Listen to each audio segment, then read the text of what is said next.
Hello everyone, Assalamu alaikum. Welcome back to my channel and Facebook page Be with Alia আর আমি মুর্শেদা আলিয়া আছি আপনাদের সাথে। আশা করছি আপনারা সবাই ভালো আছেন, সুস্থ আছেন এবং নিরাপদে আছেন। আমরা আল্লাহর রহমতে ভালো আছি আর আজকে নতুন আরেকটা ব্লগ আপনাদের সাথে শেয়ার করছি। আজকে হচ্ছে আমার বাসায় দাওয়াত ছিল আর এটা হচ্ছে শুক্রবার দিনের একটা ব্লগ। তো অনেক দিন থেকে আপনাদের সাথে দাওয়াতের কোনো ব্লগ শেয়ার করা হয়নি, তো ভাবলাম যে আজকে দাওয়াতের ব্লগটা শেয়ার করে ফেলি। আমি হচ্ছে সাধারণত মেহমান আসার আগের দিনেই সব কিছু গুছিয়ে রাখতে পছন্দ করি। তো লিভিং রুমটা গতকাল গোছানো হয়ে গিয়েছে, আমি জাস্ট এখন ফাইনাল টাচটা দিচ্ছিলাম, বাখুর জ্বালিয়ে দিলাম আর সাইন হচ্ছে উপরে বেডরুমগুলো গুছিয়ে নিচ্ছে। এদিকে হচ্ছে কুরমা আর গরুর গোস্ত চুলায় বসিয়ে নিয়েছি। কুরমাটা আর গরুর গোস্তটা হচ্ছে আমি গতকাল রাতে সব ধরনের মশলা দিয়ে তারপর একটা জাল দিয়ে রেখে দিয়েছিলাম। এখন হচ্ছে এগুলো বের করে জাল করে নিচ্ছি। কুরমাটা আসলে রেডি হতে খুব বেশি সময় লাগবে না, গরুর গোস্তটা হতে একটু সময় লাগবে। তো গরুর গোস্তটা যখন সেদ্ধ হয়ে যাবে তখনই আমি এর মধ্যে আলুটা দেব। তো গরুর গোস্ততে এনাফ পানি ছিল।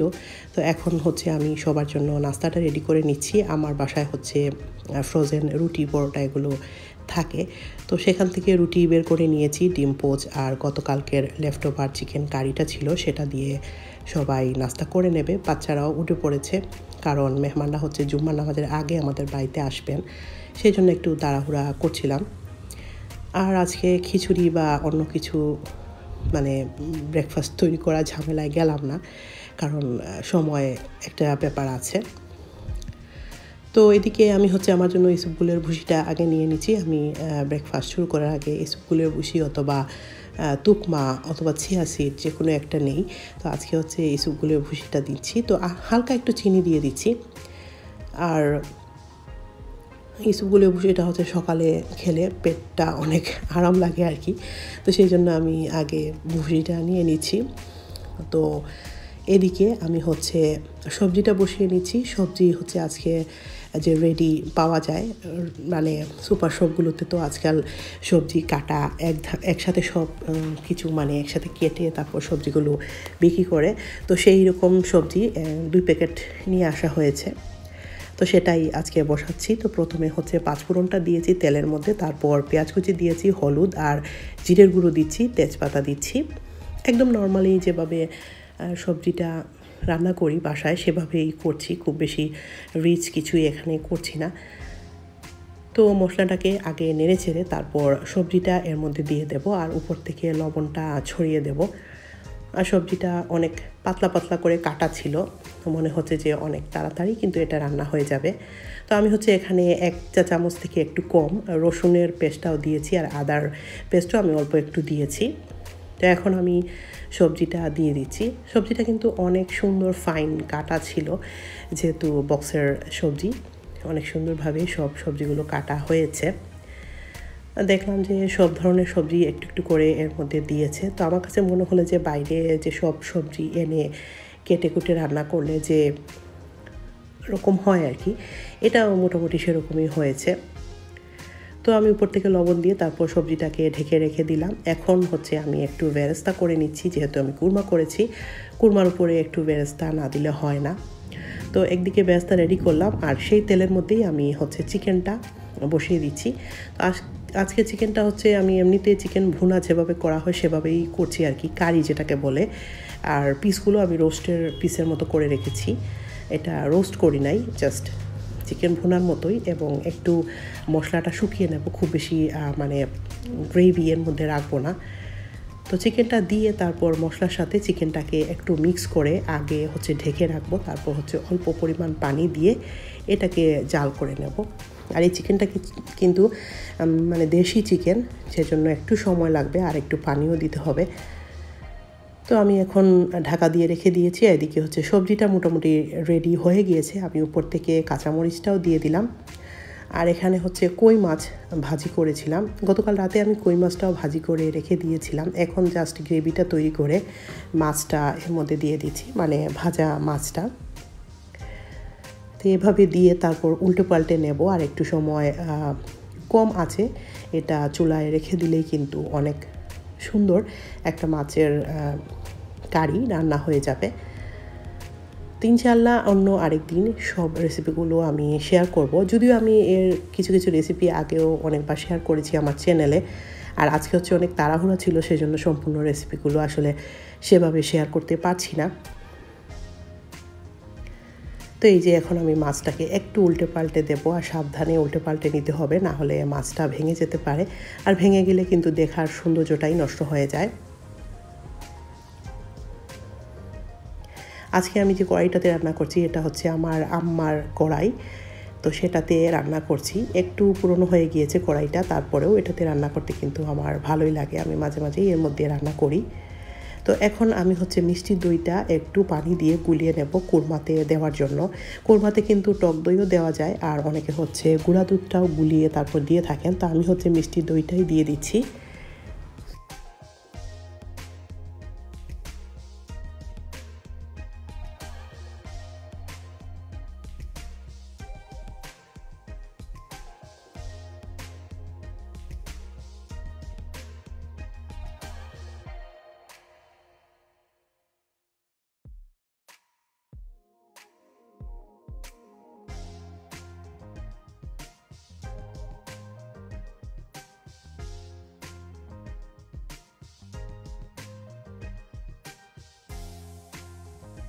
কুরমাটা যখন নামানোর পর্যায়ে চলে আসবে তখন উপর থেকে ঘি দিয়ে দিলে ভালো হয়। তো আমি হচ্ছে এখানে 2 চা চামচের মতো ঘি দিয়ে দিচ্ছি।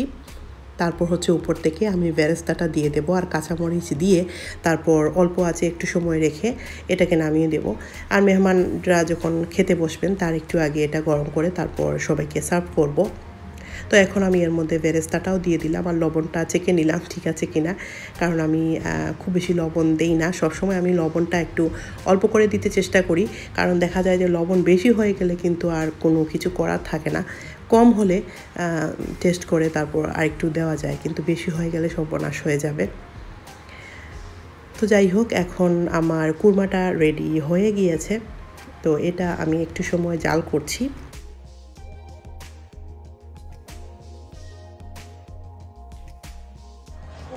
ডাল বসিয়েছি,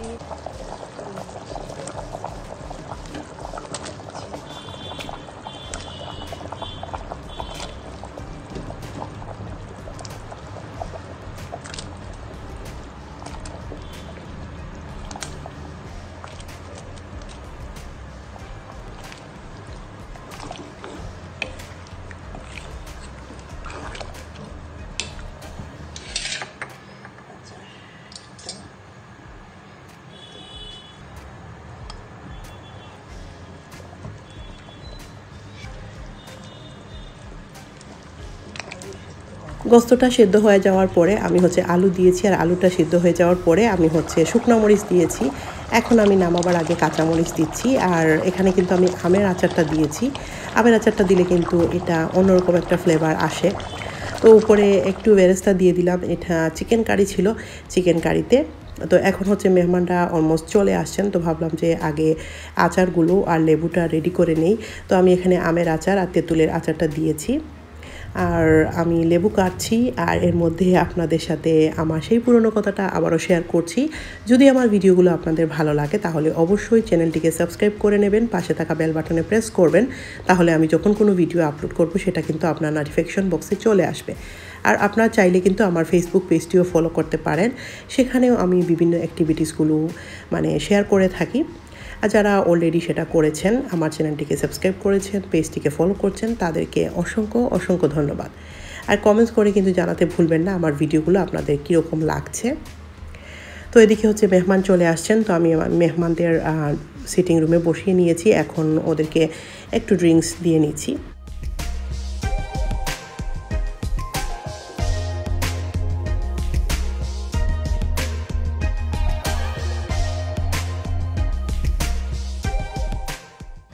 মেয়ে যারা ছিলেন তারাই হচ্ছে এখন সিটিং রুমে বসেছেন, আর ছেলেরা হচ্ছে নামাজে চলে গিয়েছেন। তো ওরা নামাজ থেকে আসার পরে ওদেরকে ড্রিঙ্কস দেবো, আর তারপর হচ্ছে খাবারটা টেবিলে নিয়ে নেব। তো আমি হচ্ছে এখন মেহমানদের সাথে একটু গল্প করছিলাম, ড্রিঙ্কস দিচ্ছিলাম। তো আমি হচ্ছে সঙ্গত কারণে মেহমানদের ভিডিওতে আনতে চাচ্ছি না, কারণ দেখা যায় যে অনেকে ভিডিও করাটা ঠিক পছন্দ করেন না। তো ওদেরকে ড্রিঙ্কস দিলাম, এখন হচ্ছে খাবারটা টেবিলে নিয়ে নিয়েছি। তো এই ছিল আমার আজকের মেহমানদের জন্য আয়োজন। তো এখন হচ্ছে মেহমানরা চলে গিয়েছেন, সব কিছু গুছগাছ করে একটু রেস্ট নেব, মানে ভাবলাম যে এখন ঘুমাবো, এখন আর আমাকে কেউ ডিস্টার্ব করো না। কিন্তু সমস্যা হচ্ছে রাত বাজে 11টা, এখন হচ্ছে আমার ছেলে সাইফ ও হচ্ছে ফ্রেঞ্চ ফ্রাই খাবে। তো এখন বাচ্চারা কোনো কিছু খেতে চাইলে নিজের কাছে একটু খারাপ লাগে, যতই কষ্ট হোক মনে হয় যে না বানিয়ে দিয়ে দিই। ও হচ্ছে ভাত খাবে না, বাসায় এত কিছু আছে খাবার, তো ও আছে মানে আজকে রাতে আর কিছু খাবে না, ওকে ফ্রেঞ্চ ফ্রাই করে দিতে হবে। তো এখন কি আর করার, ফ্রেঞ্চ ফ্রাইটা রেডি করছি আর কি।